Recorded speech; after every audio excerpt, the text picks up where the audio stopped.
사랑과 마음 상담센터에서 보내드리는 새벽 프로그램 이른 아침 햇살받기입니다. 하나님의 말씀을 들으며 새롭게 되는 나를 체험하는 시간 되시길 바랍니다.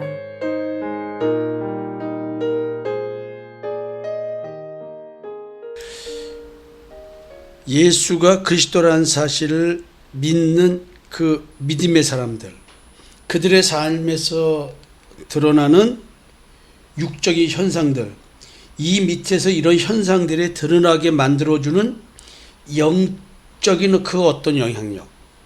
하나님께서 내가 예수를 그리스도로 믿는다고 한다면 나는 이 땅에서 하나님의 선택과 택함과 그리고 부르심을 받은 자입니다. 하나님의 무한 사랑을 받은 그런 대상인 것입니다. 그런데 성경은요, 하나님의 사랑을 받은 자들은 하나님으로부터 징계와 시험을 받는답니다. 잠언 12장 1절에 훈계를 좋아하는 자는 지식을 좋아하나니 징계를 싫어하는 자는 짐승과 같으니라는 얘기를 합니다. 여기서 지식을 좋아한다는 말은 예수 그리스도에 대한 이야기입니다. 예수 그리스도의 십자가의 대속의 은총에 대한 이야기를 하고 있는 것입니다. 징계를 싫어하는 자는 짐승과 같다. 그러니까 여기서 짐승이라고 표현된 것을 영어로 보면 stupid, 참 어리석고 바보 같은 짓이다. 즉 예수 그리스도의 십자가의 대속의 은총을 깨달으려고 하지 않는 자들이 참으로 미련하고 바보스러운 자들인 것입니다. 우리가 하나님의 사랑, 진짜 하나님의 사랑을 어떻게 깨달을까요? 나는 그 아비가 되고 그는 내 아들이 되리니, 이건 새 언약에 대한 얘기를 하고 있습니다. 저가 만일 죄를 범하면 내가 사람 막대기와 인생 채찍으로 징계하려니와.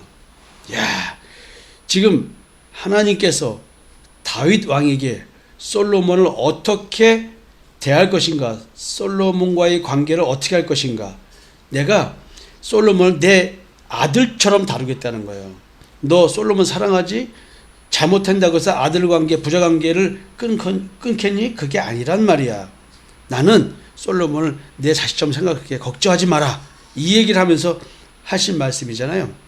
얼마나 축복된 말씀이겠습니까? 축복 중에 축복. 하나님의 사랑의 표현이 바로 징계라는 귀중한 교훈으로 깨달아질 때 우리는 오늘 하루의 삶이 아무리 어려운 고난 속에 있다 할지라도 정말로 힘있게 살 수 있는 그런 신앙인의 삶을 살게 될 것입니다. 사실 우리는 징계를 받고 현실로 그런 일을 당할 때는 사실 두렵지 않을 사람이 없습니다. 그러나 두렵다 할지라도 우리가 두려워하지 않을 수 있는 것은 하나님께서 징계를 주셨기 때문에 하나님께서 그 문제도 푸신다는 것이죠. 내가 이제 너희를 위하여 받는 괴로움을 기뻐하고 그리스도의 남은 고난을 그의 몸된 육체를 위하여 내 육체에 채우노라. 바울의 이 고백은 정말로 오늘 이 땅의 삶을 살면서 예수가 그리스도라고 믿고 전하는 자의 삶을 사는, 즉 십자가의 증인의 삶을 사는 자의 현실을 말하는 것입니다. 그러나 바울이 얘기하는 것처럼 우리는 그 정도의 고난을 가지고 우리 몸에 채우고 있지는 않습니다. 근데 왜 우리가 이런 걸 생각을 못하냐면 우리는 자꾸 어느 선교사로 나가고 목회적 삶을 살고 막 교회에서 헌신봉사하고 이런 걸 생각하기 때문에 바울의 이 말씀을 내 삶의 현실로 가져오질 못합니다. 내 삶에 채워지는, 내 육체에 채워지는 그 고난, 그것은 바로 뭐냐면 내 가정에서의 신앙생활인 것입니다. 내가 먼저 예수 그리스도에 대한 지식과 지혜가 깨달아졌다면 나는 그거를 남편이 됐든 아내가 됐든 부모가 됐든 자식이 됐든 형제가 됐든 전하고 사는 겁니다. 전하다가 당연히 길이 막히고 어려움을 당하고 분명히 그렇다는 것이죠. 왜냐하면 그 대상은 율법적 신앙생활을 하는 자이기 때문에, 그들이 대상이기 때문에 우리는 고난을 당한다는 것입니다. 즉 성경을 놓고 성경 해석을 선악을 알게 하는 나무의 열매를 먹는 신앙으로 해석할 것이냐, 생명나무의 열매를 먹는 해석을 할 것인가, 이거에 따라서 두 영성이 싸움을 벌이기 때문에 우리는 누가 진리를 받게 되면 가족은 원수로 받게 된다는 것이죠. 그럴 때 우리는 그와 같은 현실들이 징계를 받는 거라는 거예요. 그런 걸로 인해서 복음을 증거하기 때문에 고난을 받는다는 것입니다. 그러니까 너 입 다물고 살아. 예수 그리스도의 부활에 대해서 말들 하지 마라라고 말하는 것처럼 너 복음 전하지 말고 그냥 살아. 이 얘기를 한다는 것이죠. 그러니까 우리가 지금 고통을 겪는 것, 징계받은 자의 삶을 사는 것, 야, 이게 현실로 드러날 때 얼마나 두렵고 고통스럽겠습니까? 그래서 하나님께서는 내가 땅의 모든 족속 중에 너희만 알았나니 그러면 내가 너희 모든 죄악을 너희에게 보응하리라. 이 하나님이 선택받은 자들은 그 선택이라고 하는 하나님의 사랑을 받았기 때문에 하나님께서 나의 죄를 이 땅에서 씻겨버려야 되기 때문에 심판날에 거룩하고 경건한 존재로 세워야 되기 때문에 오늘 나는 내 마음속에서 나를 지배하는 죄, 탐심과 정욕, 자기의 쪽 욕구로서의 탐심과 정욕을 십자가에 못 박아 죽여야 되기 때문에 그래야지만 심판날에 담대히 서기 때문에 하나님 앞에 거룩하고 경건한 자를 만들어야 되기 때문에 이 죄악에 대한 보응을 하신다는 것입니다. 그러나 탐심, 즉 우상 숭배하는 자들, 자기 우상 숭배적 존재로 살아가는 그런 사람들은 그냥 그렇게 살다가 죽는 거예요. 대신 심판날에 심판을 받는다는 것입니다. 따라서 우리가 지금 하나님께서 나를 심판날에 담대히 세우기 위해서 하나님 앞에 담대하게 설 수 있도록 해주기 위해서 맞춤형 재앙을 계획하십니다. 이 맞춤형 재앙이라는 것은 우리로 하여금 최적의 깨달음을 주기 위한 현실의 문제라는 얘기겠죠. 이 말이 좀 이해가 돼야 되는데 오늘 여러분들이 어떤 고통을 겪고 있습니까? 그거는요, 여러분들이 하나님 앞에 거룩하고 경건하게 세워지기 위한 최적의 고통이라는 거예요. 그 고통을 통해서 하나님은 지금 우리를 예수 그리스도의 십자가의 대속의 은총을 믿는 그 믿음의 굳건함을 세워주시고 계시다는 것입니다. 오늘은 미가서 1장 12절 말씀, 마롯 주민이 근심 중에 복을 바라니 이는 재앙이 여호와께로 말미암아 예루살렘 성문에 임함이니라. 제가 고난을 한창 받을 때 좋은 집 급히 처분하고 중동역 앞 2층 옥탑방 있는 집 전세로 들어가서 이 글을 썼습니다. 이 미가서 1장 12절 말씀을 보는데 정말 진짜 다이아몬드를 발견한 듯한 그런 감정이었습니다.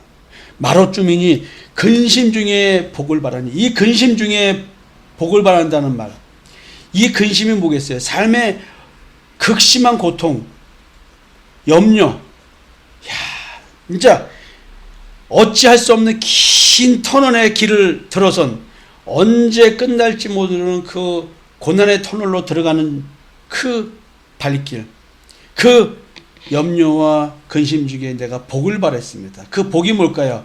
언젠간 하나님의 때에 나의 목회의 길을 열어주실 것이고, 그리고 이 현실적인 고난에서도 하나님께서 먹고 입을 게 족한 줄 알라 가셨으니 마음의 쉼을 주시겠지 라는 이 복, 그리고 십자가의 대속의 은총만 바라보면서 하나님 앞에 나를 내려놓고 이제 목회자의 길을 가야 되는 여러 가지, 이 복의 개념은 여러 가지 저에게 신앙적 고백이 숨어 있겠죠. 내가 이 근심 중에, 그 극심한 염려 중에 복을 바라고 있었습니다. 근데 내가 복을 바랄 수 있는 이는 그렇게 할 수 있는 이유는 재앙이 여호와께로 말미암아 예루살렘 성문에 임함이니라. 지금 내가 당한 이 고통의 현실, 이것은 하나님이 만들어 주신 거예요. 그러니까 하나님이 만들어 주신 것이기 때문에 도리어 내가 소망을 가질 수 있다는 얘기죠. 여러분, 지금 근심은 고통입니다. 근데 복은 뭐냐면 이 고통으로부터 벗어나는 겁니다.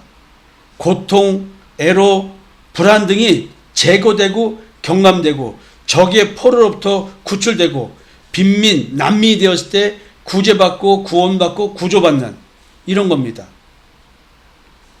재앙이 뭘까요? 참사, 재난.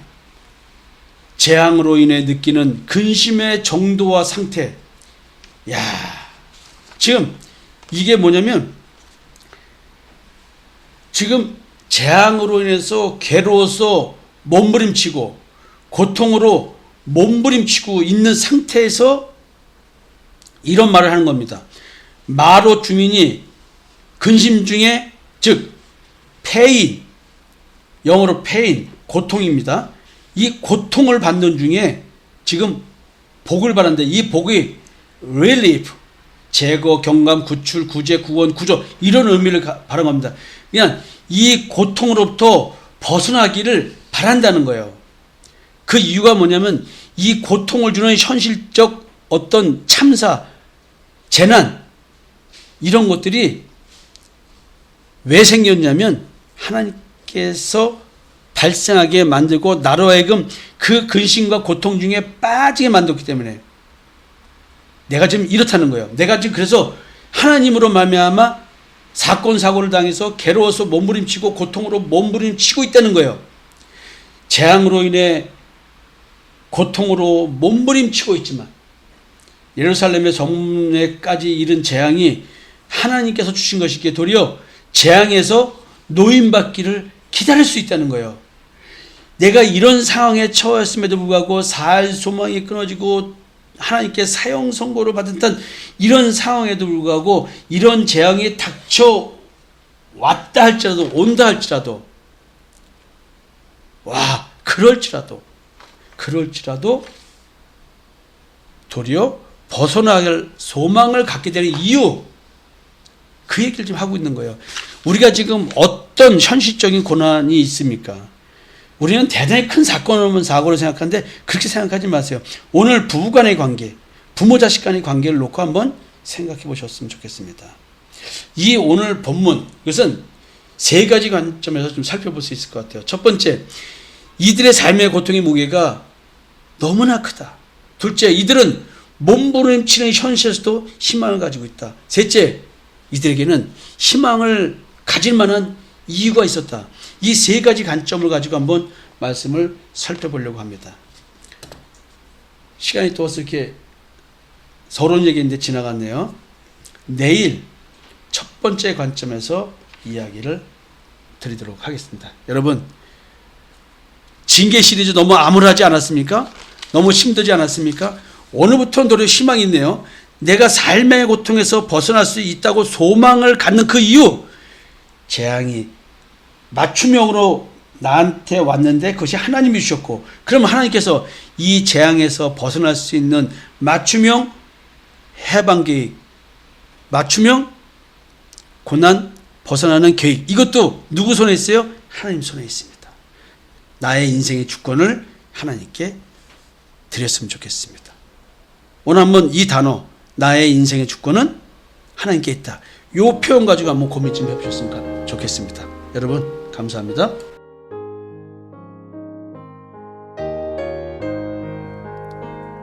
지금까지 사랑과 마음 상담센터에서 보내드리는 새벽 프로그램 이른 아침 햇살 받기였습니다. 오늘도 하나님의 주권적 역사로 마음을 치료받는 삶을 누리시기 바랍니다.